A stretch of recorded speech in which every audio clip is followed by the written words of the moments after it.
વંદે ગુજરાત.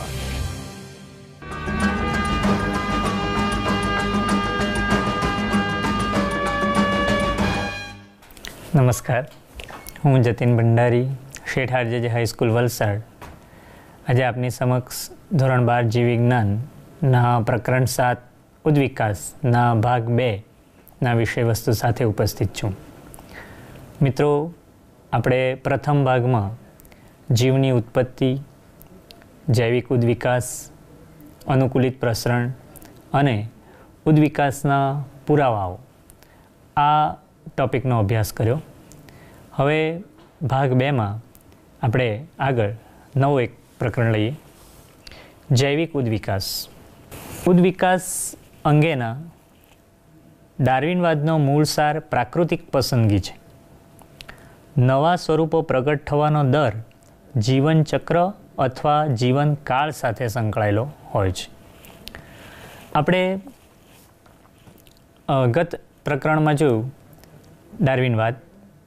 ડાર્વિનના અવલોકનો એટલું ઠોસપણે માને છે કે પ્રકૃતિમાં ઉદ્વિકાસ થયો છે અને ક્રમિક રીતે થયો છે, અને એ ક્રમિક રીતે ઉદ્વિકાસ થવા પાછળ પ્રાકૃતિક પસંદગી અગત્યની છે. અહીં પણ જે વિધાન લખાયું છે તે પ્રમાણે ઉદ્વિકાસ એ પ્રાકૃતિક પસંદગી છે. નવા સ્વરૂપ પ્રગટ થવાનો દર જીવનચક્ર અથવા જીવનકાળ સાથે સંકળાયેલો છે. આ વાતને સાબિત કરતું એક પ્રયોગ આપણે જોઈશું. નવા સ્વરૂપો પ્રગટ થવા માટે સજીવનો જીવનકાળ અને જીવનચક્ર સાથે કેવી રીતે સંકળાયેલો છે તે સમજાવતો એક પ્રયોગ જોઈએ. દાખલા તરીકે આ એક પેટ્રી ડીશ છે. આ પેટ્રી ડીશમાં બેક્ટેરિયા અથવા તો કોઈ અન્ય સૂક્ષ્મજીવ, ઈસ્ટ વગેરે પણ તમે કલ્પી શકો, એને રાખી હોય. એને ખોરાકના માધ્યમમાં રાખી છે, પોષક માધ્યમમાં રાખી છે. તો શરૂઆતમાં એનો વૃદ્ધિ દર ધીમો રહેશે, પછી ઝડપી બનશે, અને ઝડપી બન્યા બાદ એમાં વૃદ્ધિ દરમાં વધારો થતાં એની સંખ્યા વધશે. હવે જે ફેરફાર કરવાનો છે તે ફેરફાર શું કરવાનો છે તે જુઓ. આ જ પેટ્રી ડીશમાં વૃદ્ધિ પામેલા આ સૂક્ષ્મ જીવો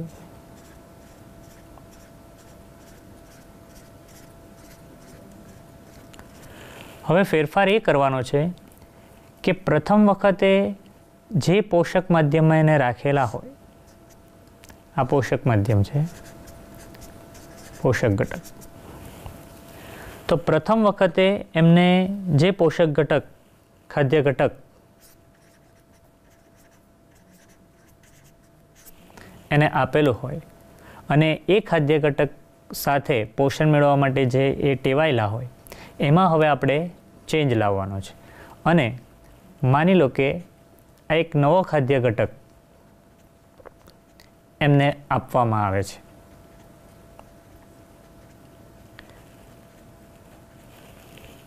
તમે એવું પણ કહી શકો, સમજો કે ઉદાહરણ માટે કે અહીં પ્રથમ વખતે ધારો કે સુક્રોઝ કાર્બોહાઈડ્રેટ ખાદ્ય ઘટક તરીકે આપેલ છે, અને સતત એ જ ખાદ્ય ઘટકમાં આ વસાહત એમાં ટેવાયેલી છે. હવે આ ખાદ્ય ઘટક બદલીએ છીએ આપણે. આ ખાદ્ય ઘટક બદલતા, તો ખાદ્ય ઘટક બદલતા હવે શું થશે? તો આ જે સૂક્ષ્મજીવની વસાહત છે, આ સૂક્ષ્મજીવો, એ સૂક્ષ્મજીવો આ બદલાયેલી પરિસ્થિતિ સામે જે ટકી રહેશે તેનું અસ્તિત્વ આગળ વધશે, એની સંતતિઓ, એનો વંશવેલો આગળ વધશે. અને એટલે આની અંદરથી બે ગ્રુપ પડી જશે. સમજો કે એક વિભાગ, એક સૂક્ષ્મ ગ્રુપ એ રહેશે કે જે આ બદલાતા ખાદ્ય ઘટક સામે ન ટકી શકે, અને આ જ પૈકીના કેટલાક એવા રહેશે કે આ બદલાતા ખાદ્ય ઘટક સામે ટકી રહેશે. તો જે વિભાગ, જે જૂથ આ બદલાતા ખાદ્ય ઘટક સામે ટકી જશે તે છે તે પ્રાકૃતિક પસંદગી પામેલો જીવ કહેવાશે, અને તે એનો વસ્તી વધારો થશે અને એ બી ગ્રુપ જે છે એ કરતાં વધુ યોગ્ય પરિસ્થિતિ સામે કેળવાયેલો છે એવું સાબિત થશે અને એ રીતે એ જ પ્રકૃતિને યોગ્યતમ છે એવું સાબિત થશે. હવે આપણે એ યાદ રાખીએ કે આ પ્રયોગ પરથી કે કહેવાતી યોગ્યતાને પસંદ કરે છે એ લાક્ષણિકતા ઉપર આધારિત છે કે વારસાગત હોય છે. આથી પસંદગી અને ઉદ્વિકાસ પામવા માટે જનનિક આધાર હોવો જોઈએ. અને આ જ વસ્તુને બીજા શબ્દોમાં કહીએ તો બીજા શબ્દોમાં કેટલાક સજીવો બદલાતા પર્યાવરણમાં ટકી રહેવા માટે વધુ સારી રીતે અનુકૂલિત થયેલા હોય છે અને અનુકૂલ ક્ષમતા વારસાગત હોય છે તે જનનિક આધાર ધરાવે છે. એટલે યોગ્યતા એ અનુકૂલન પામવાની ક્ષમતા અને પ્રકૃતિ દ્વારા પસંદગી પામવા માટેનું અંતિમ પરિણામ છે એવું કહીએ. તો આ પ્રયોગ પછી આપણે વાત કરીએ શાખાકીય અવતરણ અને પ્રાકૃતિક પસંદગી કે જે ડાર્વિનવાદના ઉદ્વિકાસના બે ચાવીરૂપ ખ્યાલ છે. હવે આપણે લેમાર્ક વાદની વાત કરીએ.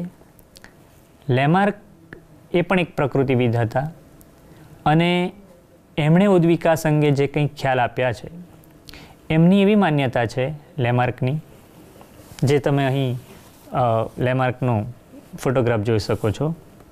લેમાર્કે જે એક ફ્રેન્ચ પ્રકૃતિવિદ હતા તે એવી માન્યતા સાથે સહમત હતા કે સજીવોનો જે અંગો સજીવો નિયમિતપણે ઉપયોગ કરે છે, જે વપરાશ કરે છે, જે અંગોનો એમનો વિકાસ થાય છે અને ન વપરાતા અંગો હોય એ ન વપરાતા અંગો કાળક્રમે નિષ્ક્રિય થાય છે.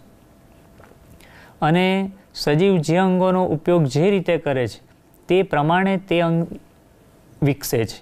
એક ઉદાહરણ આપતા એમણે એવું કહ્યું કે જે એક આપણે વાર્તાઓમાં પણ તમે વાંચ્યો હશે કે એક સમયે પૃથ્વી પર દુષ્કાળની એવી પરિસ્થિતિ સર્જાઈ કે જમીન પરના જે નાના કદના વનસ્પતિજન્ય ભાગો હતા એ બધા નાશ પામ્યા અને પરિણામે નીચા છોડ ખોરાક તરીકે મેળવવાનું જીરાફ જેવા પ્રાણીને પ્રાપ્ય ન થયું અને તેથી જે ઊંચા વૃક્ષો હતા, ઊંચી ડાળીઓ હતી તે તરફ જીરાફે પોતાની ડોક લંબાવવાનું શરૂ કર્યું અને એ કારણસર એ ખોરાક મેળવવા માટે જીરાફે જે પ્રયત્ન કર્યા તેના પરિણામ સ્વરૂપ જીરાફની ડોક લાંબી થઈ ગઈ. જોકે આજે આપણે એ વાતને સ્વીકારતા નથી. એમનો જે વાદ હતો કે ન વપરાતા અંગો કાળક્રમે નિષ્ક્રિય થાય અને વધુ વપરાતા અંગોનો વિકાસ સારો થાય, પણ એમાં પણ વિરોધાભાસ છે. આપણે એવું કહી શકીએ કે દાખલા તરીકે સ્નાયુ વિકાસ, તો સ્નાયુ વિકાસના કિસ્સામાં આપણને આ વાત સાચી લાગે પણ ખરી કે આપણે યોગ્ય કસરત કરીએ તો આપણા સ્નાયુનો વિકાસ સારો થાય, પરંતુ વધારે પડતા અંગો વાપરવાથી એનો વિકાસ ખૂબ સારો થાય એવું કઈ રીતે કહી શકીએ? જેમ કે બહુ વાંચનારની આંખો ખૂબ તેજસ્વી થઈ જતી નથી, બરાબર, એ પણ એટલી જ સાચી વાત છે. અને ગુફાવાસી પ્રાણીઓની આંખો એ પણ નબળી થઈ ગયેલી હોય છે. તો આ રીતે આ ઉદાહરણો પરથી લેમાર્કવાદની માન્યતા આજે આપણે સ્વીકારતા નથી કે અંગોનો વિકાસ જેમ કરો તેમ એનો વિકાસ સારો થાય ને ના વપરાશ કરો તો એ નિષ્ક્રિય થાય, એની સાથે આપણે આજે સહમત થતા નથી. ડાર્વિન તો પ્રકૃતિવાદને જ માને છે. તો ડાર્વિનની એક બીજી વાત આપણે કરીએ. શું ઉદ્વિકાસ એક પ્રક્રિયા અથવા એક પ્રક્રિયાનું પરિણામ છે? આપણે જે દુનિયા આજે જોઈએ છીએ તે સજીવ હોય કે નિર્જીવ, પરંતુ તે માત્ર ઉદ્વિકાસની એક સફળ ગાથા છે. જ્યારે આપણે આ વિશ્વની ગાથા વર્ણવીએ ત્યારે આપણે ઉદ્વિકાસને એક પ્રક્રિયા તરીકે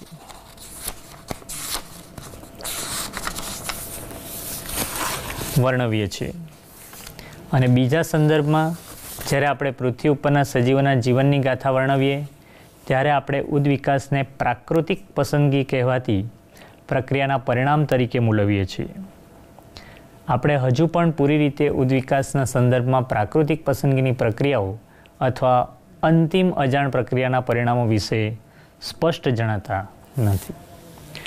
માટે ડાર્વિનનો જે સિદ્ધાંત છે, ડાર્વિનનો સિદ્ધાંત the origin of species by means of nature and natural selection આ પુસ્તકમાં રજૂ થયેલો છે. અને એ સિદ્ધાંત પ્રમાણે ડાર્વિનનો પ્રકૃતિવાદ નૈસર્ગિક પસંદગીને જ ઉદ્વિકાસ થવા માટે કારણભૂત માને છે.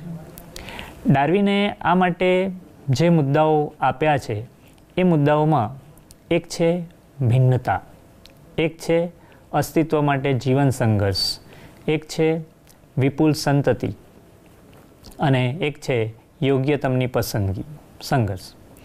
તો વિપુલ સંતતિની વાત કરીએ ડાર્વિનવાદના પહેલા મુદ્દા તરીકે. ડાર્વિનવાદ અહીં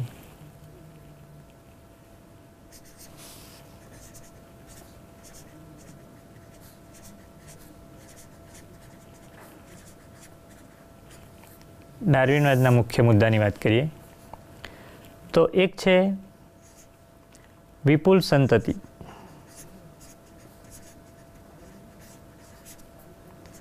બીજું આપણે લઈએ સ્ત્રોત માટે સ્પર્ધા,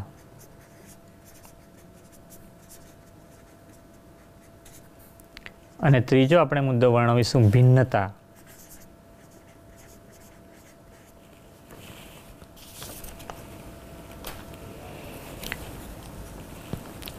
તો પ્રથમ વિપુલ સંતતિ. વિપુલ સંતતિ અંગે ડાર્વિન એવું કહે છે કે કુદરતમાં બધા જ સજીવોને અમુક અપવાદ બાદ કરતાં જે પ્રજનન ક્ષમતા મળી છે અને એ પ્રજનન ક્ષમતાનો મહત્તમ ઉપયોગ સજીવ કરે તો આ પૃથ્વી સજીવો વડે ભરાઈ જાય. પરંતુ કોઈ એક જાતિ, તમે જોઈ શકો છો આપણે વિવિધતાસભર ઘણી બધી વનસ્પતિ પ્રાણીઓ જોઈએ છીએ, કોઈ એક જ જાતિ ખૂબ વિસ્તૃત રીતે વિસ્તરેલી હોય એવું આપણે ક્યારેય નથી જોયું. કુદરત બધાને સપ્રમાણ રાખે છે. તો વિપુલ સંતતિ એવું કહે છે, વિપુલ સંતતિ અંગે ડાર્વિન એવું કહેવા માંગે છે કે કુદરતમાં બધા પરિબળો લિમિટેડ છે, મર્યાદિત છે, બધા સ્ત્રોત મર્યાદિત છે અને કુદરતી કેટલીક ઘટનાઓ જેવી કે રોગ, ભૂખમરો આવી બધી સ્થિતિઓ પણ અસર કરતી હોય છે. એને પરિણામે કોઈ એક જ જાતિના સભ્યો ખૂબ વ્યાપક પ્રમાણે ફેલાઈ જાય એવું જોવા મળતું નથી. એક ઉદાહરણ આપી શકાય કે કોડ માછલી, તમે નામ સાંભળ્યું હશે. તો એ માછલી એક સાથે કરોડોની સંખ્યામાં ઈંડા મૂકે છે, પરંતુ સમુદ્ર ક્યારેય એના વડે ભરાઈ ગયો નથી. તો કેમ એવું થયું?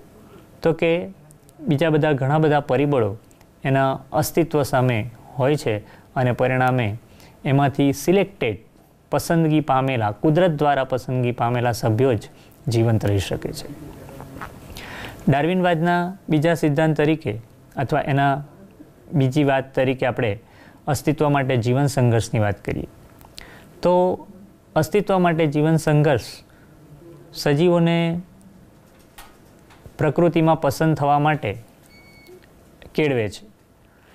જે સજીવ સંઘર્ષ કરીને આગળ આવશે તે સજીવ પર્યાવરણમાં પોતાનું અસ્તિત્વ ટકાવી રાખશે. અત્યારે આપણે આગલા એક ઉદાહરણ દ્વારા જોયું કે સૂક્ષ્મજીવોને જ્યારે ખોરાકનું માધ્યમ રાખવામાં આવ્યા અને ખોરાકના માધ્યમ બદલતા કેટલાક ઘણા બધા સૂક્ષ્મજીવો જે છે તે એ મૃત્યુ પામે છે, પરંતુ જે ટકી જાય છે એ સંઘર્ષમાં સફળ થાય છે, એ પોતાના જેવા નવા સજીવો અસ્તિત્વમાં લાવે છે અને એ રીતે એમની પેઢી આગળ વધે છે અને એ રીતે કુદરત દ્વારા પસંદ થયેલા સજીવો. ભિન્નતા, ડાર્વિને પોતાના વાદમાં ભિન્નતાની પણ વાત કરી છે કે કોઈ પણ વસવાટમાં કોઈ પણ સજીવોને ખૂબ તંદુરસ્ત રીતે, હેલ્ધી રીતે એ જાતિને જીવાડવા માટે ભિન્નતા ખૂબ જ અગત્યની છે. કારણ કે ભિન્નતાને કારણે ન કે માત્ર જાતિની કે જે તે વસ્તીની ઓળખ થાય અથવા તો એની લાક્ષણિકતાઓ પ્રાપ્ત થાય, ભિન્નતાને કારણે જ પ્રકૃતિમાં જીવવા માટેનો વધુ વેગ મળે છે. બહુ સરળ સમજી શકાય એવી વાત છે કે જો બધા એક જ સમાન સજીવો હોય, એક જ સમાન, તો એક જ સજીવ સમાન હોય તો તમે વિચારો કે સ્પર્ધા કેટલી વધી જાય, કારણ કે બધાની જરૂરિયાતો સરખી બને. પરંતુ સજીવોમાં લક્ષણોમાં ભિન્નતા છે, એમની જરૂરિયાતો ભિન્ન છે, અને પરિણામે એ ભિન્નતા સાથે જે તે વસવાટ કે જેમાં વિવિધ વસ્તીઓ હોય છે એમને જીવવા માટે એ સાનુકૂળતા પૂરી પાડે છે. માટે ભિન્નતા એ પણ એટલો જ મહત્ત્વનું પરિબળ છે. તો આ સાથે ડાર્વિનવાદને આપણે એ રીતે મેળવીએ કે પ્રાકૃતિક પસંદગી, પ્રકૃતિ દ્વારા પ્રકૃતિના બદલાતા ધોરણો સાથે જે સજીવ તાદાત્મ્ય કેળવે તે સજીવ અસ્તિત્વ ટકાવી જાણે અને એની પેઢી આગળ વધે, અને એ રીતે એ પ્રાકૃતિક પસંદગી પામેલો, નૈસર્ગિક પસંદગી પામેલો જીવ કહેવાય. અને કુદરતમાં આ જ રીતે એક જાતિમાંથી બીજી જાતિ બદલાતી જાય, અનુકૂલિત પ્રસરણો થતા હોય, અને સજીવ જે પરિપ્રેક્ષ્યમાં જીવે તે પરિપ્રેક્ષ્ય મુજબ પોતાને ઢાળતો જાય, અને એ રીતે એક જાતિમાંથી બીજી જાતિ છૂટી પડતી હોય છે. તો હવે આપણે એનો આગળનો મુદ્દો જોઈએ, પ્રકરણનો ઉદ્વિકાસની ક્રિયાવિધિ. અહીં તમે એક ઇમેજ જુઓ છો ઉદ્વિકાસની ક્રિયાવિધિમાં. આ જે ફોટોગ્રાફ છે એ 20મી સદીમાં જેમણે વિકૃતિ ઉપર પ્રયોગો કર્યા છે એવા હ્યુગો દ વ્રીસ સાહેબનો છે. એમણે ઇવનિંગ પ્રાઇમરોઝ બાજુમાં ફોટોગ્રાફ જે પુષ્પનો બતાવેલો છે એ ઇવનિંગ પ્રાઇમરોઝ પર કાર્ય કરીને આપણને ઉદ્વિકાસની દિશા કઈ હોઈ શકે તેનું માર્ગદર્શન પૂરું પાડેલું છે. તો હ્યુગો દ વ્રીસ એ પણ એક પ્રકૃતિવિદ હતા, વિજ્ઞાની હતા. એમની માન્યતા એવી હતી કે એક જાતિમાંથી બીજી જાતિ છૂટી પડવા માટે પ્રાકૃતિક પસંદગી મહત્ત્વની નથી. હ્યુગો દ વ્રીસ ડાર્વિનની વધતી નાની નાની પ્રાકૃતિક પસંદગીની વાત સાથે બિલકુલ પણ સહમત નહોતા. હ્યુગો દ વ્રીસ એવું માનતા હતા કે વિકૃતિ એક એવી ઘટના છે કે જે સજીવોમાં એક જાતિમાંથી બીજી જાતિ છૂટી પાડવા માટે જવાબદાર છે. વિકૃતિ શું છે એ તમે આગળના પ્રકરણમાં એનો અભ્યાસ કર્યો છે. વિકૃતિ એ જનનિક વિકૃતિ હોઈ શકે, રંગસૂત્રીય વિકૃતિ હોઈ શકે, રંગસૂત્રની સંખ્યામાં વધઘટ થાય, રંગસૂત્રના બંધારણમાં ફેરફાર થાય, અથવા તો જનનિક વિકૃતિ હોય. અને આ વિકૃતિને કારણે સજીવના જે તે જાતિના જે મૂળભૂત રંગસૂત્ર હોય એ રંગસૂત્રની સંખ્યામાં વધારો કે ઘટાડો થાય, અથવા તો એ મૂળભૂત જે જાતિ છે એ જાતિમાં જે જનીનો છે એ જનીનના બંધારણમાં કોઈક એવો ફેરફાર થાય કે જેને પરિણામે એના લક્ષણો પોતાની જાતિના સભ્યો કરતાં બદલાય, અને એ બદલાયેલા લક્ષણ સાથે ત્યારબાદ એ એક નવી પેઢી શરૂ કરે, અને એ નવી પેઢી એક નવી જાતિ તરીકે ઉભરે. અને આ વાત હ્યુગો દ વ્રીસના વિકૃતિવાદ તરીકે ઓળખતી વાત છે, વિકૃતિવાદ તરીકે ઓળખાતી વાત છે.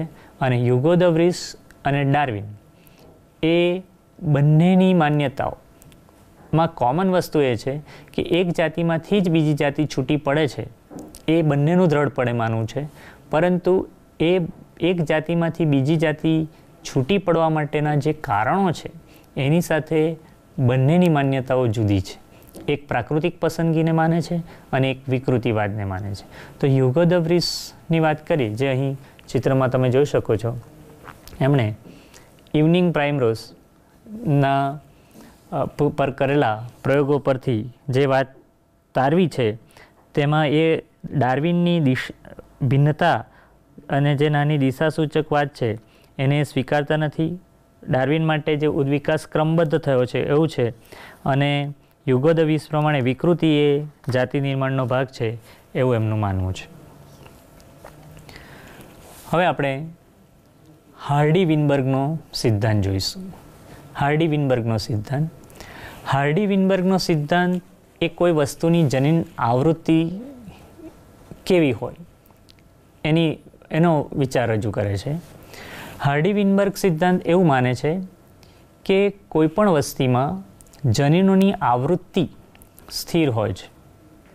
જો કોઈક મોટા ઉથલપાથલ ના થાય, મોટા ભૌગોલિક કે કોઈ પણ બીજા, તો ત્યાં સુધી જે તે વસ્તીની આવૃત્તિ પેઢી દર પેઢી તેટલી જ હોય છે. કદાચ આંશિક બદલાવ થાય તો ઠીક, નહીં તો એ હોતું નથી. હવે હાર્ડી-વિનબર્ગ સિદ્ધાંત દ્વારા જનીન આવૃત્તિ કેવી રીતે ગણી શકાય તેનું એક સૂત્રની અહીં પ્રસ્તુતિ છે, તે જોઈએ.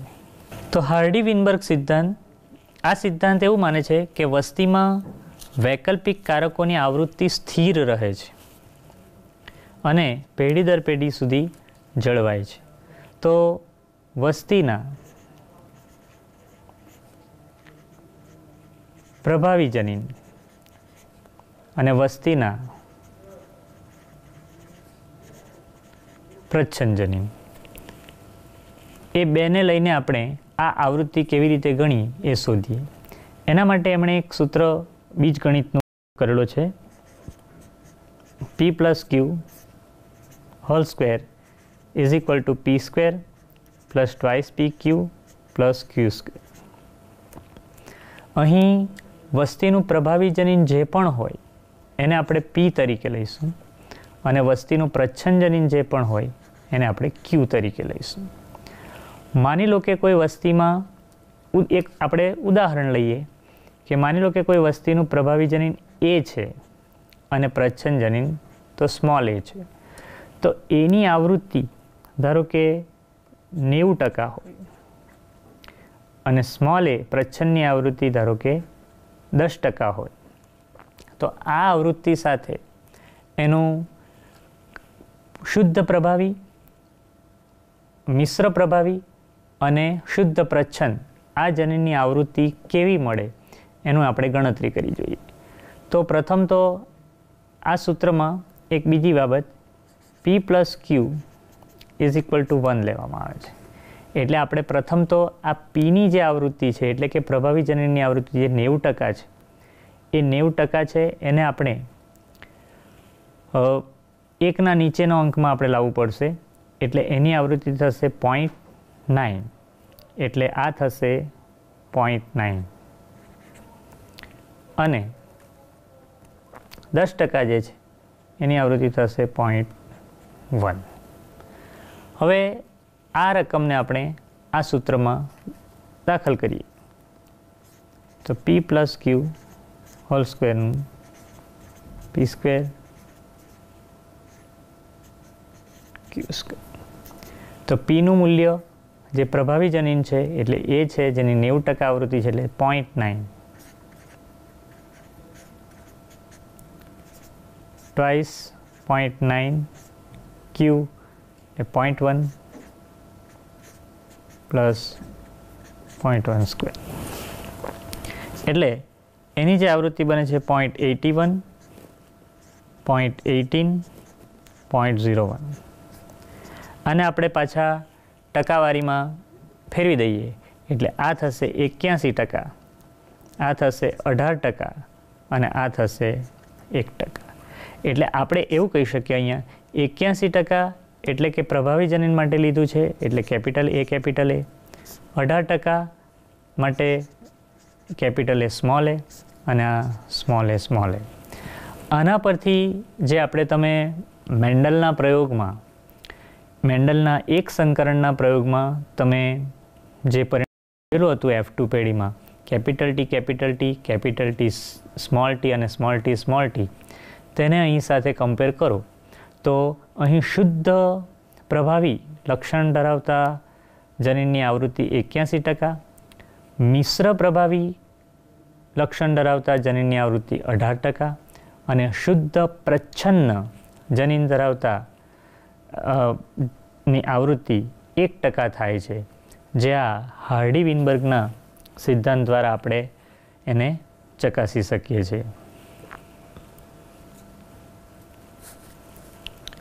હવે હાર્ડી-વિનબર્ગના સિદ્ધાંત પછીથી આગળ 5 ઘટકો હાર્ડી-વિનબર્ગ સમતુલાને અસર કરતા ઘટક તરીકે ઓળખી કાઢેલા છે. એટલે અત્યારે જે આપણે વાત કરી કે હાર્ડી-વિનબર્ગ સિદ્ધાંત અનુસાર કોઈપણ વસ્તીમાં જનીન આવૃત્તિ પેઢી દર પેઢી ખૂબ નજીવા ફેરફાર સાથે સ્થિર હોય છે એવું એમનું માનવું છે. છતાં પણ કોઈપણ વસ્તી હોય એને એવા કોઈક બીજા પરિબળો અસર કરતા હોય છે કે જે એની આવૃત્તિને સ્થિર રહેવા દેતા નથી અને એની આવૃત્તિ એ વસ્તીની આવૃત્તિ બદલાતી રહેતી હોય. તો એ એવા કયા પરિબળ છે કે જે એની વસ્તીને અસર કરે?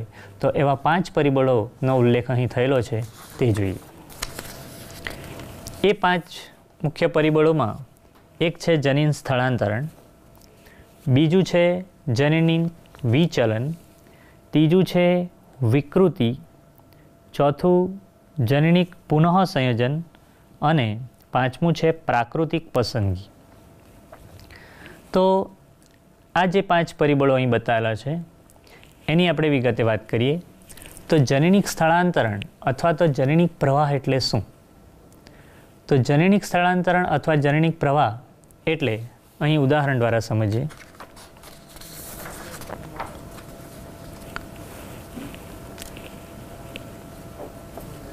જનનિક સ્થળાંતરણ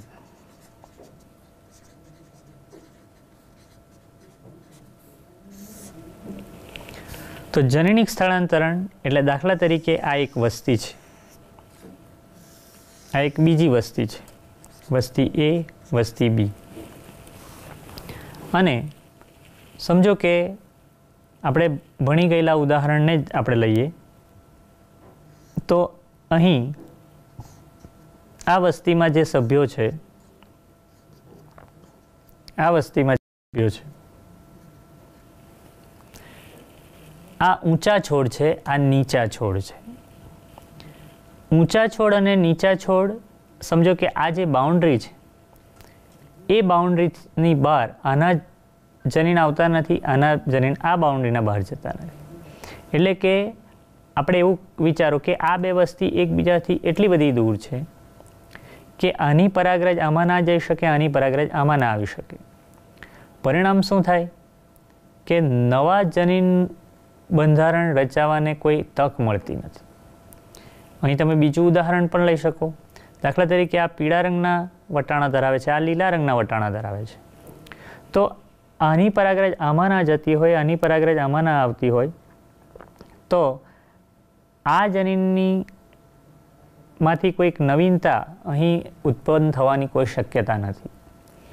એટલે અહીં પેઢી દર પેઢી ઊંચા જ છોડ આવશે અથવા પેઢી દર પેઢી અહીં પીળા જ વટાણા આવશે અને અહીં પેઢી દર પેઢી નીચા જ છોડ આવે અથવા તો અહીં પેઢી દર પેઢી લીલા જ વટાણા આવે. દ્વિસંકરણના પ્રયોગમાં જે રીતે આપણે જોયું તેમ કે પીળા રંગ સાથે લીસી સપાટી અને લીલા સાથે ખરબચી સપાટી મૂળ છોડ હતા, જેમાં પીળા સાથે ખરબચી સપાટી અને લીસા સાથે લીલી સપાટી મળી. પણ તે કેમ મળી? કારણ કે ત્યાં તક મળી. અહીં જે છે એ આ વસ્તી પોતાના જનીનો પેઢી દર પેઢી જાળવી રાખશે, આ વસ્તી પોતાના જનીનો પેઢી દર પેઢી જાળવી રાખશે. પણ જો અહીંથી પરાગરજ અહીં આવવાની તક મળે અથવા અહીંથી પરાગરજને અહીં જવાની તક મળે તો અહીંનું જનીન આ વસ્તીમાં ઉમેરાય અને કોઈક નવા સ્વરૂપની રચના થાય. અહીંથી જનીન આ વસ્તીમાં ઉમેરાય અને કોઈક નવા સ્વરૂપનું તક મળે.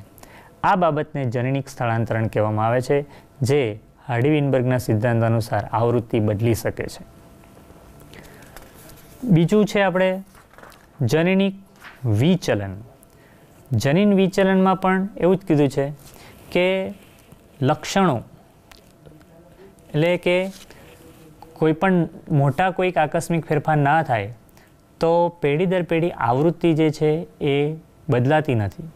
પરંતુ અહીં તક દ્વારા કોઈક એવી સ્થિતિ સર્જાય અને એક વસ્તીમાંથી સજીવ બીજી વસ્તીમાં જાય તો કદાચ મોટી વસ્તીમાં એ ફરક નથી પડતો પણ નાની વસ્તીમાં ચોક્કસ ફરક પડે છે. દાખલા તરીકે અહીં જુઓ,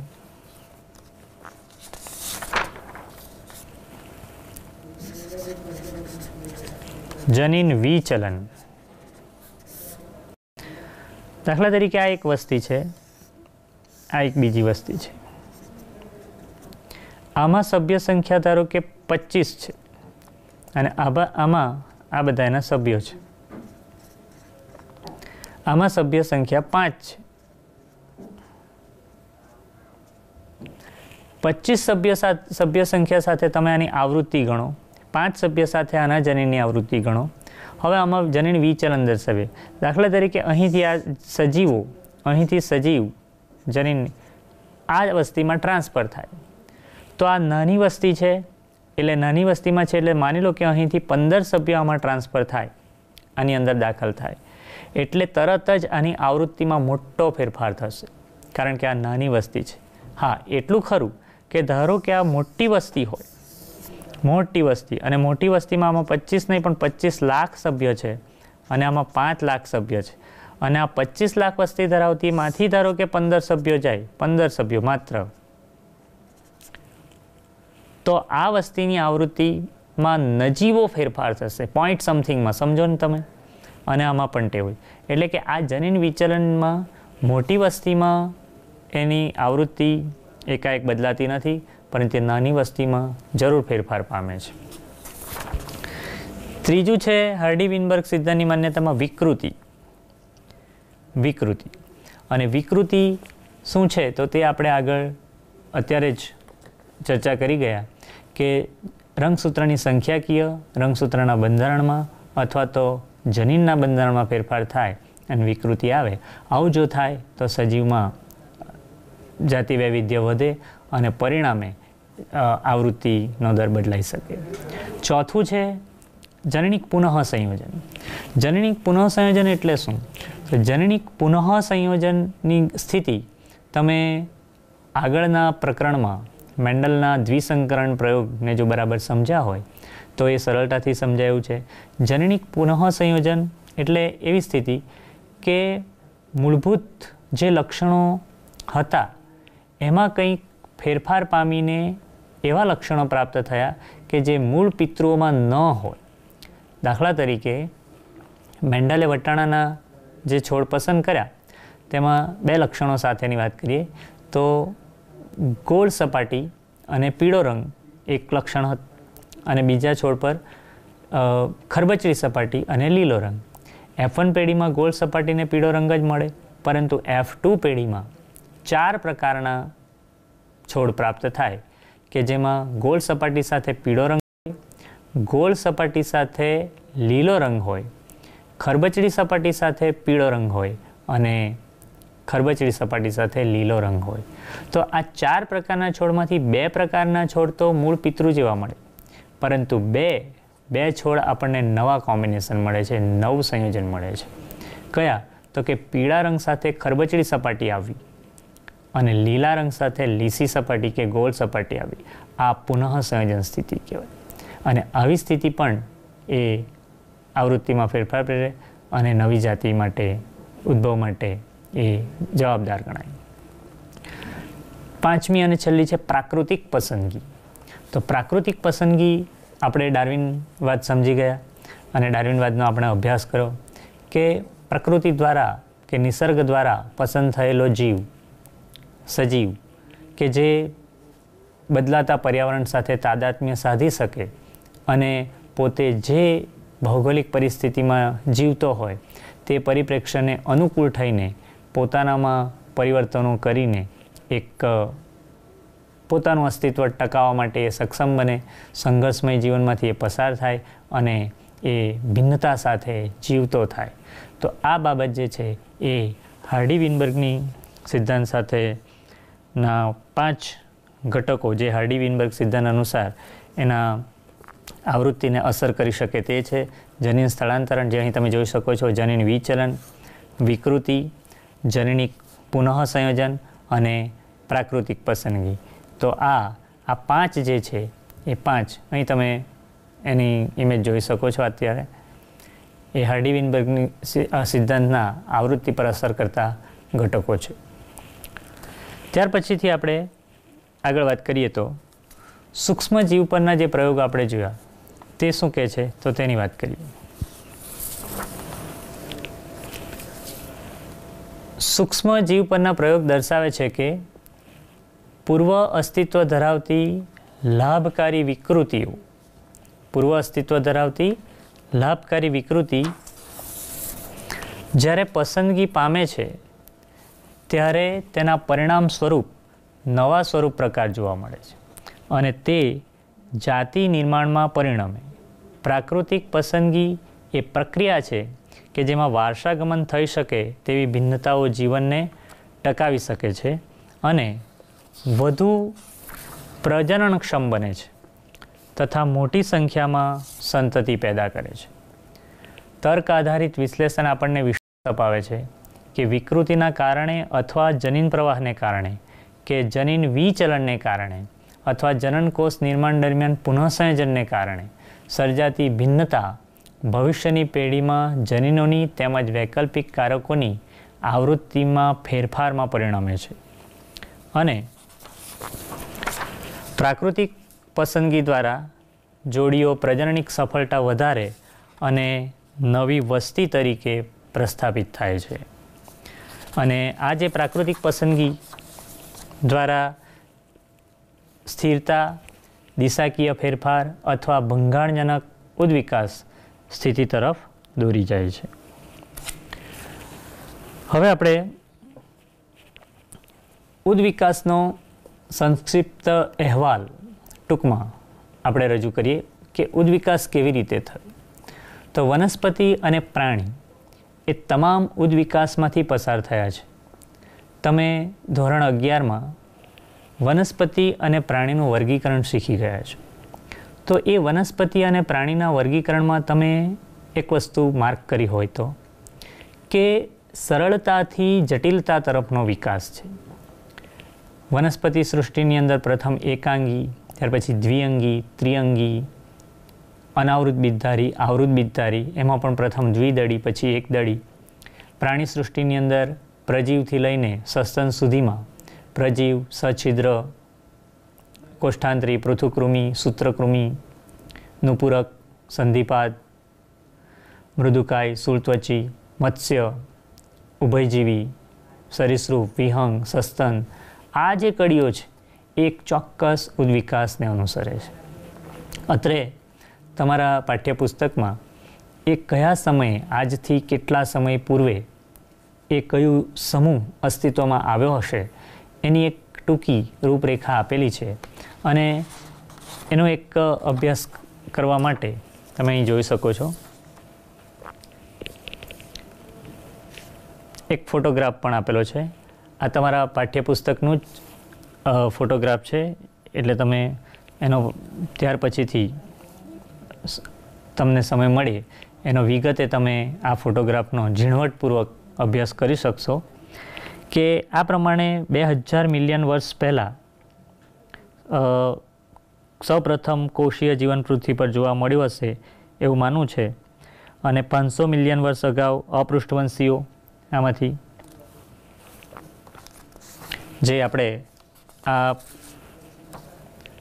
પ્રાણી ચાર્ટમાં જોઈ શકીશું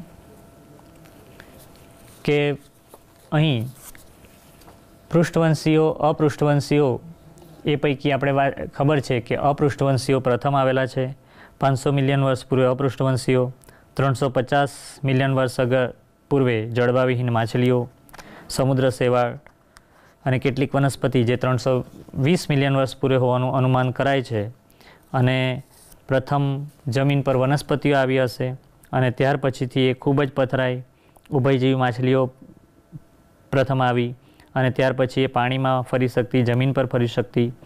અને એનું એક અસ્મિ 1938માં દક્ષિણ આફ્રિકામાં શિલાકાંત મળી આવ્યું છે અને ત્યાર પછીથી પ્રથમ ઉભયજીવી આવ્યા. ઉભયજીવીના પૂર્વજ તરીકે હાલે આપણે દેડકો અને સેલામેન્ડર અસ્તિત્વમાં છે. ત્યાર પછીથી 200 મિલિયન વર્ષ સુધીમાં સરીસૃપો પ્રભાવી રહ્યા, ત્રિઅંગી વનસ્પતિઓ અસ્તિત્વમાં આવી અને આ રીતે સમય જતાં એ બધા નાશ પામતા ગયા અને તેમના નવા સ્વરૂપો અસ્તિત્વમાં આવ્યા. સરીસૃપો જે એક સમયે જમીન પરના પ્રભાવી જીવ તરીકે ઓળખાતા હતા, ડાયનોસોર્સ કે જે પૃથ્વી પરના એક સમયના ખૂબ જ પ્રભાવી સરીસૃપ હતા. અને એમાંનો એક ટાયરેનોસોરસ તો 20 ફૂટની ઊંચાઈ ધરાવતો હતો અને 65 મિલિયન વર્ષ પૂર્વે આ ડાયનોસોર એકાએક પૃથ્વી પરથી અદૃશ્ય થયા. એ કેમ અદૃશ્ય થયા તેનું કારણ આપણે જાણતા નથી, પરંતુ કોઈક આબોહવાકીય કોઈક ફેરફાર થયા હશે અને એને કારણે આ ઘટના બની હશે એવું આપણે માનીએ. આજે સરીસૃપ વર્ગમાં નાના નાના સરીસૃપો અસ્તિત્વમાં છે. ડાયનોસોર જેવા તો એટલા મોટા છે નહીં. સસ્તનની વાત કરીએ તો સસ્તનો પણ પ્રથમ તો નાના કદના જ હતા, છછુંદર જેવા, પરંતુ ત્યાર પછીથી સરીસૃપનું અસ્તિત્વ પૂરું થયું, એમનું પ્રભુત્વ પૂરું થયું અને ત્યાર પછી સસ્તનોએ કબજો જમાવ્યો અને પાણીમાં અને જમીન પર બંને જગ્યાએ આજે સસ્તનો ખૂબ મોટી સંખ્યામાં છે. અને એ પૈકીના ઘોડા, હિપોપોટેમસ, રીંછ, સસલા જેવા સસ્તનો જે પૃથ્વી ઉપર જોવા મળે છે, પાણીમાં વ્હેલ અને બીજા અન્ય ડોલ્ફિન જેવા સસ્તનો અસ્તિત્વમાં છે.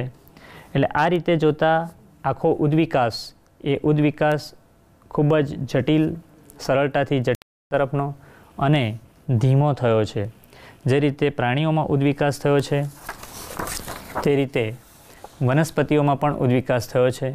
અને પ્રથમ એકાંગીથી લઈને દ્વિઅંગી, ત્રિઅંગી, અનાવૃત બીજધારી, આવૃત બીજધારી અને દ્વિદળી, એકદળી, આ રીતે વનસ્પતિઓ ક્રમશઃ અસ્તિત્વમાં આવતી ગઈ છે.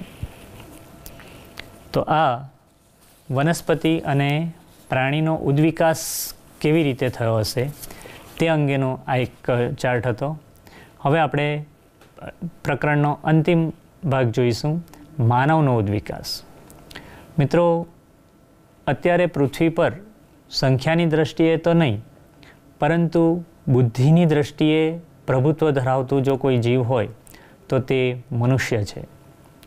આજે આપણે આપણી બુદ્ધિ ક્ષમતાને કારણે પ્રકૃતિના અન્ય જીવોને આપણા તાબા હેઠળ કરી દીધા છે.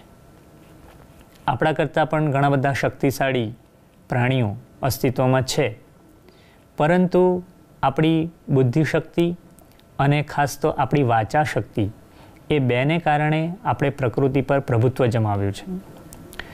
નહીં કે માત્ર અન્ય જીવો, પરંતુ અજૈવ પરિબળો સામે પણ આપણે આપણું વર્ચસ્વ પ્રગટ કર્યું છે. અને આ અત્યારનો બુદ્ધિશાળી માણસ, જેને વિજ્ઞાનના નામથી આપણે ઓળખીએ તો હોમો સેપિયન્સ સેપિયન્સ, એ હોમો સેપિયન્સ સેપિયન્સ જે તૈયાર થયો છે એ પણ એકાએક નથી તૈયાર થયો. એની પણ આખી એક કડી છે.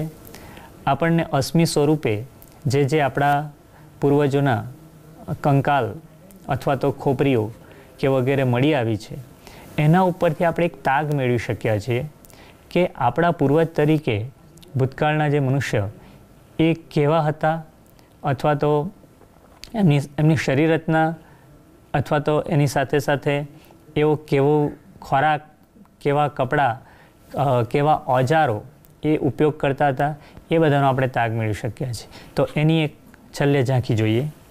આ ફોટોગ્રાફમાં જે બતાવેલા છે એ આધુનિક માનવ ચિમ્પાન્જી અને પુખ્ત ચિમ્પાન્જીની ખોપરીની તુલના કરેલી છે. અને પુખ્ત ચિમ્પાન્જી કરતાં બાળ ચિમ્પાન્જીની ખોપરી એ માનવીના ખોપરી કરતાં વધુ મલ્ટી આવે છે, એવું પણ એક તારણ નીકળ્યું છે. તો લગભગ 15 મિલિયન વર્ષ પૂર્વે ડ્રાયાપિથેક્સ અને રામાપિથેક્સ નામના પ્રાઇમેટ અસ્તિત્વમાં હતા. તે વાળવાળા તેમજ ગોરિલા અને ચિમ્પાન્જીની જેમ ચાલતા. રામાપિથેક્સ વધુ માનવ જેવા, જ્યારે ડ્રાયાપિથેક્સ એપ જેવા હતા. અને કેટલાક બીજા પણ માનવ અસ્મિઓ મળી આવ્યા છે ઇથિયોપિયા અને તાન્ઝાનિયામાંથી. આ બધાની વિશિષ્ટતા એ 3 થી 4 મિલિયન વર્ષ પૂર્વે માનવ જેવા પ્રાઇમેટ્સ કે જે પૂર્વ આફ્રિકામાં વિચરણ કરતા હતા, તે 4 ફૂટથી ઊંચા ન હતા, પરંતુ સીધા ચાલતા હતા. એ એની વિશિષ્ટતા હતી. ઓસ્ટ્રેલોપિથેક્સ 2 મિલિયન વર્ષ પૂર્વે મળી આવ્યા આફ્રિકાના ઘાસના મેદાનમાંથી. તેઓ પથ્થરના હથિયારથી શિકાર કરતા, ફળ ખાતા. આ એમની વિશિષ્ટતા હતી. અને ત્યાર એમની મસ્તિષ્ક ક્ષમતા 650 થી 800 cc હતી. અને તે માંસ ખાતા નહોતા, એટલે એ કંદમૂળ વગેરે ખાતા હતા. અને 1891માં જાવામાંથી શોધાયેલા અસ્મીએ ત્યાર પછીથી આગળનું ચરણ પ્રગટ કર્યું, હોમો ઇરેક્ટસ આશરે 1.5 મિલિયન વર્ષ પૂર્વે મળ્યા. એનું મગજ મોટું હતું 900 સીસીનું અને તે માંસ ખાતા હતા. નિએન્ડરથલ માનવ એ પૈકીના 1400 સીસીના મસ્તક સાથે 1,40,000 વર્ષ પૂર્વે મધ્ય એશિયાની નજીક રહેતા અને તેના શરીરની રક્ષા માટે ખાલનો ઉપયોગ કરતા, એટલે કે એઓ ચામડાના વસ્ત્રો પહેરતા હતા. અને બીજી એમની એક ખાસિયત, એઓ મૃતકોને જમીનમાં દાટી દેતા હતા, એટલે દફનવિધિ કરતા હતા મૃત શરીરની. હોમોસેપિયન્સ ત્યારબાદ આફ્રિકામાં પ્રગટ થયા અને સમગ્ર ખંડમાં ત્યાર પછી સ્થળાંતરિત થયા અને 75,000થી 10,000 વર્ષ અગાઉ હિમયુગ દરમિયાન આધુનિક હોમોસેપિયન્સ પ્રગટ થયો. અને આધુનિક હોમોસેપિયન્સ જે છે એ આપણા આ બાકીના પૂર્વજો રામાપિથેક્સ, ડ્રાયાપિથેક્સ, ઓસ્ટ્રેલોપિથેક્સ કે નિએન્ડરથલ માનવ એ જે છે એના કરતાં એ વધુ બુદ્ધિશાળી અને જે તમામ જે વિશિષ્ટતાઓ આપણે આગલા રામાપિથેક્સ કે નિએન્ડરથલની અંદર આપણે વર્ણવી એના કરતાં વધારે એ ખૂબ કુશળતાપૂર્વક તમામ કાર્યો કરતો. પથ્થરના હથિયારો તો આદિકાળથી જ બનાવતા હતા. એ પથ્થરના હથિયારોને વધુ સારા અને વધુ ક્વોલિટીવાળા એ બનાવતો થયો. આગનો ઉપયોગ, પથ્થર ઘસીને આગનો ઉપયોગ કરતો થયેલો.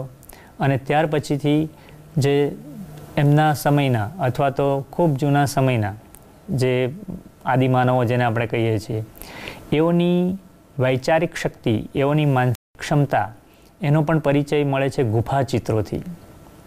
મધ્યપ્રદેશના એક જિલ્લામાંથી, સાયસન જિલ્લામાંથી ગુફા ચિત્ર મળી આવ્યા છે અને એ ગુફા ચિત્રમાં એમણે દોરેલા ચિત્રો તે વખતના એઓ જે પ્રાણીઓનો ઉપયોગ કરતા હતા, એઓ પોતે જે પ્રકારના વસ્ત્રો ધારણ કરીને રહેતા હતા, એવા પોતાના સમકક્ષ બીજા મનુષ્ય, અન્ય પ્રાણીઓ, એમના ચિત્રો એ ગુફાની અંદર જોવા મળે છે, જે એમની બુદ્ધિ ક્ષમતા, એમની વિચાર ક્ષમતાનો આપણને પરિચય કરાવે છે. અને ત્યાર પછી તો જાણીતી વાત છે કે સૌપ્રથમ માનવ સંસ્કૃતિ નદી કિનારે વિકસી. નદી દ્વારા પાણીનો સ્ત્રોત પ્રાપ્ત છે અને તેને કારણે નદી કિનારે વસતો થયો. ભટકતું જીવન છોડીને એ એક સ્થળે રહેતો થયો અને એ ભટકતું જીવન જ્યારથી એણે છોડ્યું ત્યાર પછીથી એવું કહેવાય છે કે એને કૃષિની પ્રેરણા મળી અને પરિણામે એ ખેત પેદાશો ઉગાડતો થયો. એટલે આપણે એવું કહીએ કે કૃષિની શરૂઆત નદી કિનારે એ રહેવાથી થઈ અને એ રીતે માનવ સંસ્કૃતિનો ઉદ્ભવ થયો. અને પછી તો ઉત્તર એનો વિકાસ થતો ગયો. એની બુદ્ધિ ક્ષમતા ઓર વિકસતી ગઈ. એ સામાજિક પ્રાણી બન્યો અને એ રીતે એક માનવ સમાજની સ્થાપના થઈ. તો મિત્રો, આ ઉદ્વિકાસનું જે પ્રકરણ છે એ પ્રકરણ આપણને બ્રહ્માંડની ઉત્પત્તિથી છેલ્લે જે આધુનિક માનવ બને છે અને આપણે સુધી એવો વિકસિત મનુષ્ય કેવી રીતે બન્યો, એ કઈ કઈ ઘટનામાંથી પસાર થયો અને એ માટેના ચોક્કસ પ્રયોગશાળામાં તારવેલા પુરાવાઓ તો નહીં, પરંતુ અશ્મિવિદ્યા કે પછી ડાર્વિન જેવા પ્રકૃતિવિદ, દ વ્રીસના વિકૃતિવાદ અને આધુનિક ઉદ્વિકાસ અંગેના સંશોધકો દ્વારા જે કંઈક તારણો રજૂ થયા છે તેના પરથી આપણને એટલો ચોક્કસ તાગ મળે કે આ એકદમ વનસ્પતિ અને પ્રાણીઓથી છલકાતી આ પૃથ્વી એ તબક્કાવાર વિકાસ પામી હશે અને કાળક્રમે આ પરિવર્તનો થતા જ હોય છે. પર્યાવરણ બદલાતું જ હોય છે અને એ બદલાતા પર્યાવરણ સાથે નવી ને નવી જાતિઓ ક્રમશઃ ઉદ્ભવતી જાય છે. ભવિષ્યમાં આપણે તો જોવા નથી રહેવાના, પણ હાલની જે માનવજાત છે એમાંથી પણ કદાચ કોઈક નવી જાત છૂટી પડશે અને અત્યારે જે તમામ જાતો છે એમાંથી નવી જાતિઓ છૂટો પડશે. નવા સ્વરૂપો, નવી આવૃત્તિઓ સજીવોની આવશે અને આ પૃથ્વી એવા સજીવોથી પણ ઓળખાશે. Thank you.